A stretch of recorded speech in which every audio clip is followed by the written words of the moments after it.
Estamos en el quinto domingo de Cuaresma del ciclo C, alrededor del Evangelio de Lucas. Como ya hemos explicado en otras ocasiones, en la Cuaresma, en vez de seguir el Evangelio propio del ciclo, que sería Lucas, seguimos el Evangelio de Juan. Por lo tanto, la lectura de este domingo está tomado del Evangelio de Juan. Y de este evangelio, esta paráfrasis de lo que el Señor le dice a la mujer sorprendida en adulterio. Tampoco yo te condeno. Retoma tu vida y no vuelvas a perderla. La primera lectura eh, que nos presenta la liturgia de este domingo está tomada del profeta Isaías. Nos presenta una profecía de esperanza. Inicia invitando a recordar todo lo que Dios hizo por su pueblo. Abrió un camino en el mar y un sendero por las aguas impetras. Expresa que Dios acompañó a su pueblo a atravesar por el caos, simbolizado por el mar, y a ser liberados de la esclavitud de Egipto, que simboliza el pecado, el egoísmo. Dios hizo que los enemigos de Israel y ahora que los enemigos de nuestra imagen divina se apagaran como mecha que se extingue. Dios realiza ahora algo nuevo y mayor. Con un lenguaje poético lo dice el profeta, ya está brotando. ¿No notan? Abrirá caminos en el desierto y regará las tierras áridas para que den fruto. No solo se trata de ser curados del egoísmo. Dios nos enseña y nos capacita para encarnar su manera de amar, el amor de agape, que crea, que recrea, que sana.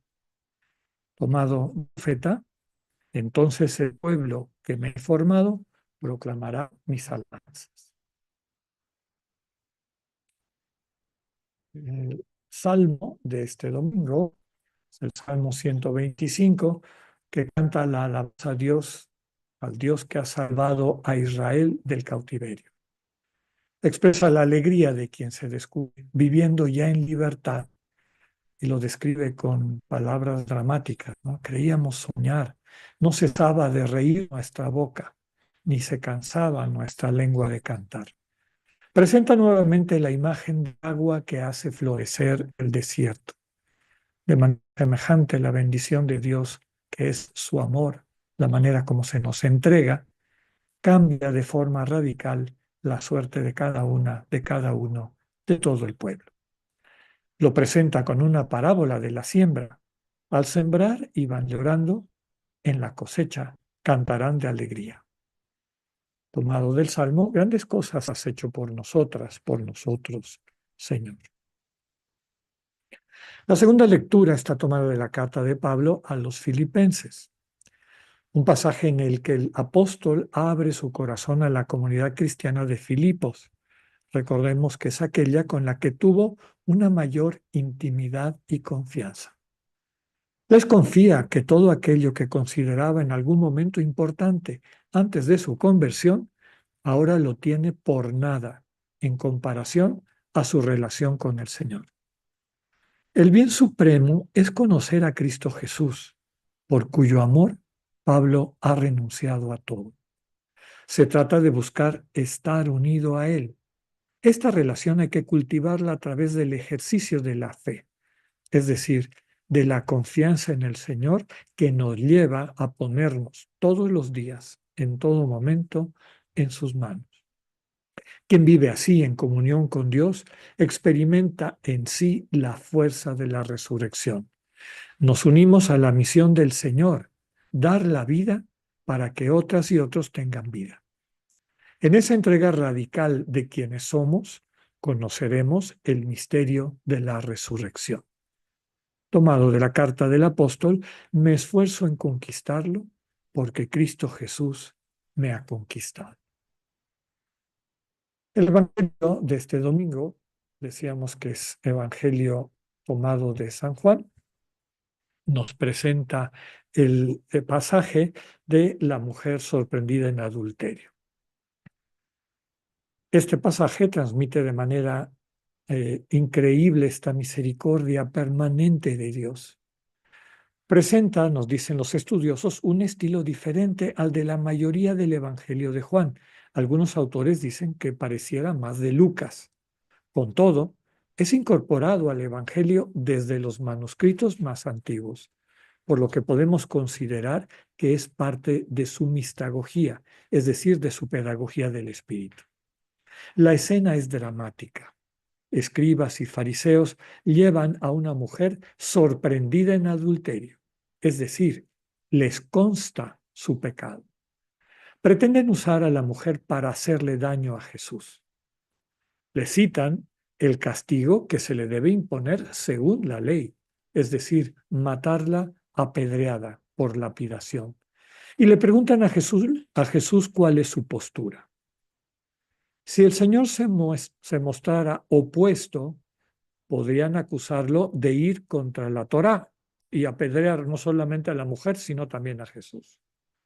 Si dijera que no está de acuerdo, que está de acuerdo, perdón, con lo que dice su interpretación de la ley, contradeciría a toda su enseñanza sobre la misericordia y el perdón. En el fondo vemos que le han querido poner una trampa y creen que tienen a Jesús atrapado.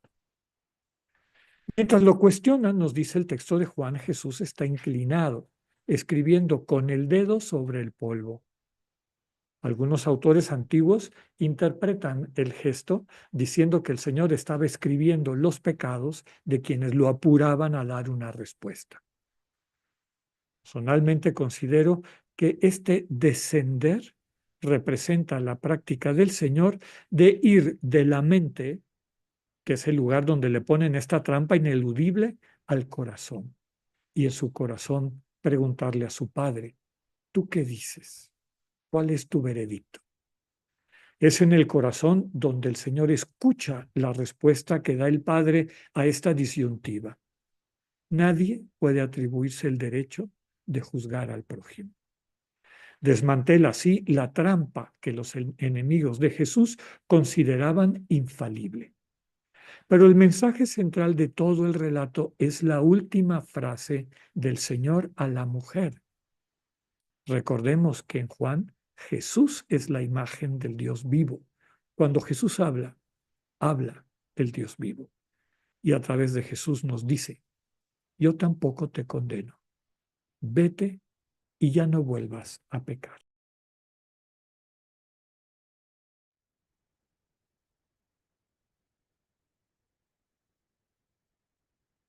Tenemos esta vida, la existencia que el Señor nos ha regalado, la capacidad que tenemos de crecer, de evolucionar, de aprender, de consolidar, finalmente de involucrarnos en llevar a plenitud los dones y talentos que tenemos.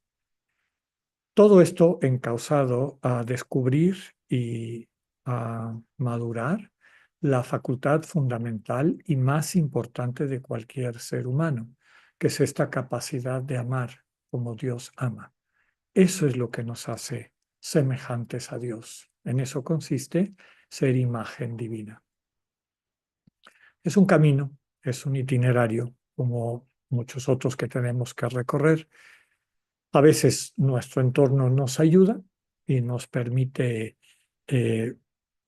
evolucionar, crecer, como decía, recorrer a través de la práctica y sobre todo de tomar conciencia de lo que somos capaces para bien, de cómo realmente podemos bendecir a las personas y a nuestro entorno con nuestra sola presencia. Desde luego, también en la manera como esa presencia interacciona con la gente que nos rodea. La mayor parte de nosotras, de nosotros, pues vamos creciendo en ambientes que a veces no nos capacitan, no nos ayudan para eso. Y de estas circunstancias, en este respeto necesario que Dios tiene de la libertad humana, Dios nunca nos deja de la mano. Es un Padre amoroso, un hermano cercano, un espíritu que cuando lo permitimos, cuando abrimos las puertas de nuestro corazón para recibirlos, va transformando nuestra conciencia para capacitarnos, habiéndonos sanado de nuestras heridas, para poder realmente amar como Dios ama, para disfrutar de la vida, entendida como espacio para encontrarnos mutuamente, para gozar de la existencia de cada persona, agradecer el don infinito de cada persona que amamos, y desde luego quien vive en comunión con Dios ama a todas y a todos, y desde luego ama a todo lo que Dios ha creado, y desde eso celebrar la vida, disfrutarla. Por eso la Sagrada Escritura utiliza los símbolos de nuestra vida cotidiana para subrayar en qué consiste este disfrute fundamental, radical de la vida. Y el símbolo es el banquete, ¿no? El banquete en el cual pues nos encontramos, compartimos el alimento, pero sobre todo compartimos la existencia, la presencia, el cariño que nos une. El Señor, comentaba, es una presencia amorosa que nos acompaña. En otras ocasiones hemos hablado de que la manera como Dios se comporta, meditábamos hace un par de domingos, como nos recordaron, en la bienvenida, en el pasaje del hijo pródigo o del padre pródigo, del padre generoso, ¿no? Ningún padre puede vivir la vida por sus hijos. Puede acompañarlos, puede hacer todo lo posible para que puedan alcanzar la plenitud de felicidad para la que fueron creados y que desde luego el papá, la mamá sana desea para sus hijos, para sus hijas, pero no puede vivir la vida por ellos. Entonces Dios nos acompaña en nuestra cotidianidad. Su presencia amorosa puede ayudarnos a levantarnos cuando caemos, puede restituir nuestra sensibilidad cuando el corazón se ha endurecido por los golpes del desamor que nos rodea. Dios tiene todas estas herramientas, todas estas posibilidades centradas en su amor como don de sí para ir sanando nuestras vidas. El problema es que muchas veces no aprovechamos estas oportunidades porque vivimos distraídos, porque vivimos encerrados en nuestro ego y en sus caprichos. En el texto del Evangelio del día de hoy, en este capítulo 8 de Juan, que decíamos tiene un lenguaje, una temática un poco diferente de los otros textos de Juan, pero que queda perfectamente bien ubicado en esta revelación de Dios en Cristo, que es el tema central del Evangelio de Juan, cuando se nos presenta a esta mujer y a sus acusadores.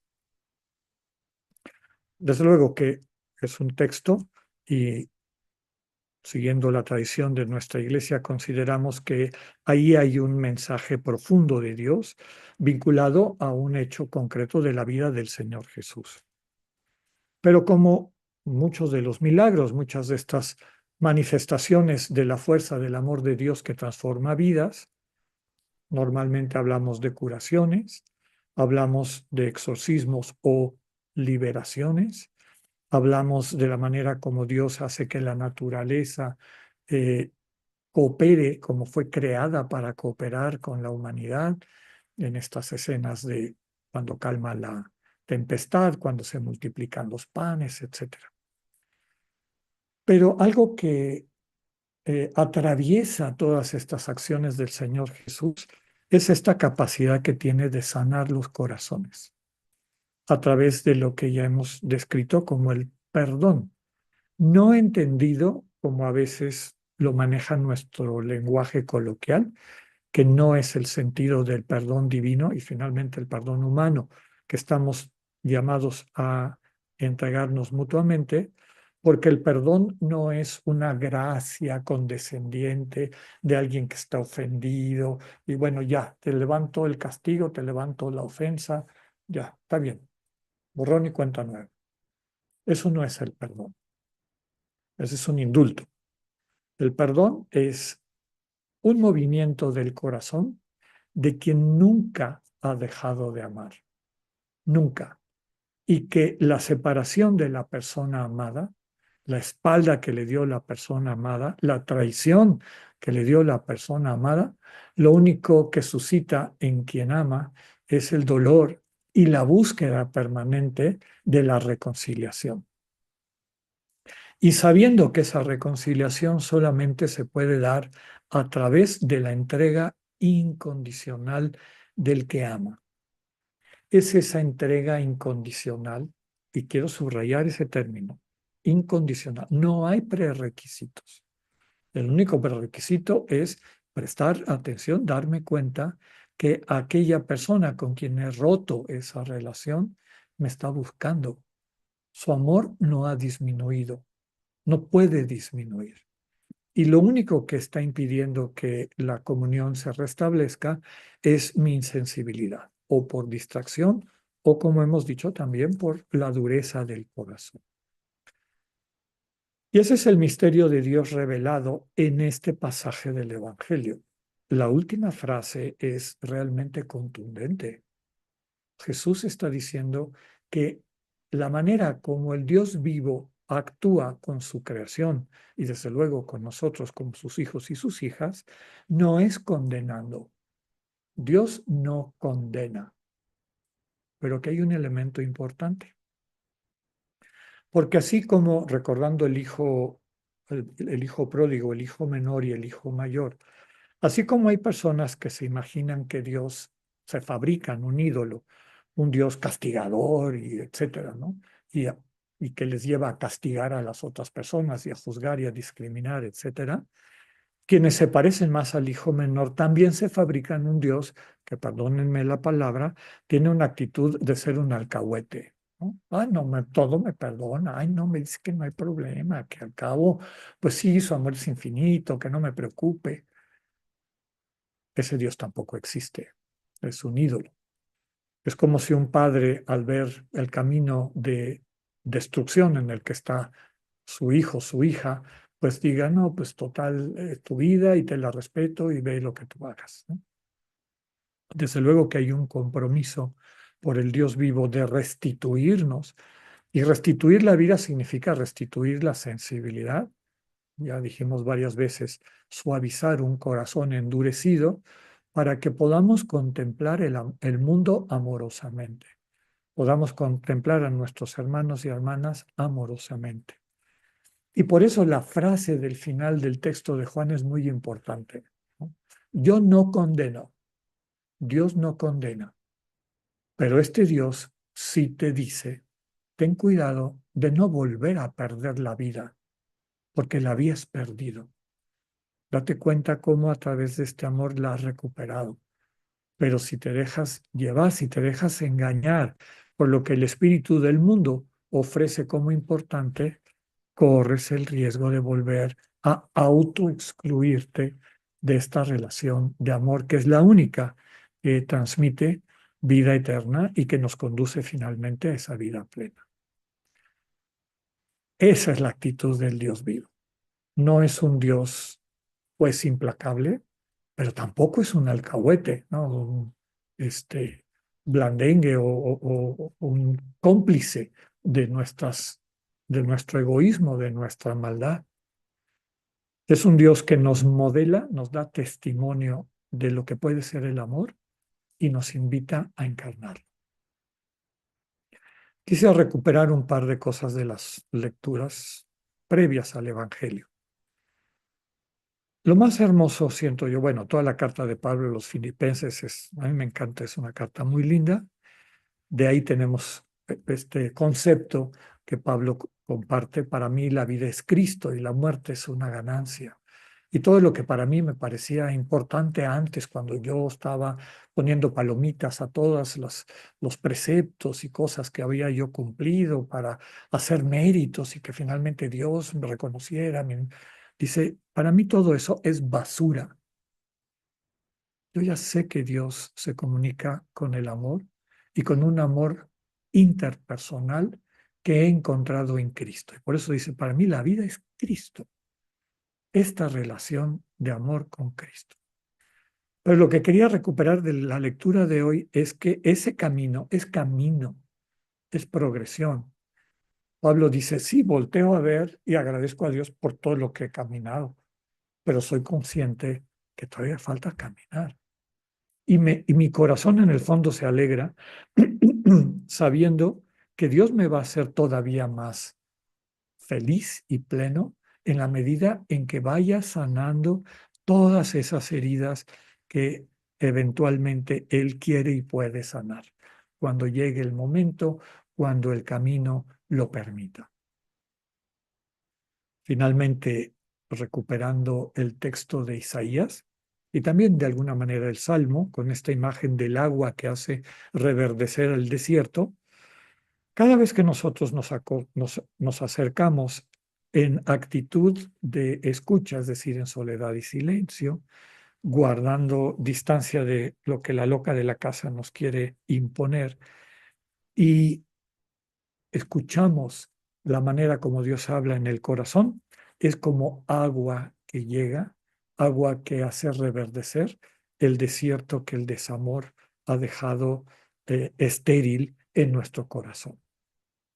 Mientras más agua hay en el desierto, más va a reverdecer el desierto. De ahí la importancia de no descuidar y no escatimarle tiempo a nuestra relación interpersonal con Dios. Estamos acercándonos al fin de la Cuaresma. Aprovechemos esta invitación para dedicarle más tiempo al diálogo, a este espacio de enamoramiento mutuo. La mutualidad, desde luego, está en nuestra parte. Dios nos ama infinitamente. No nos puede amar más que el infinito, pero nos enseña a aprender a amar de la misma manera y a disfrutar lo que podemos construir cuando cada vez amamos con mayor profundidad y convicción al Dios que nos amó primero.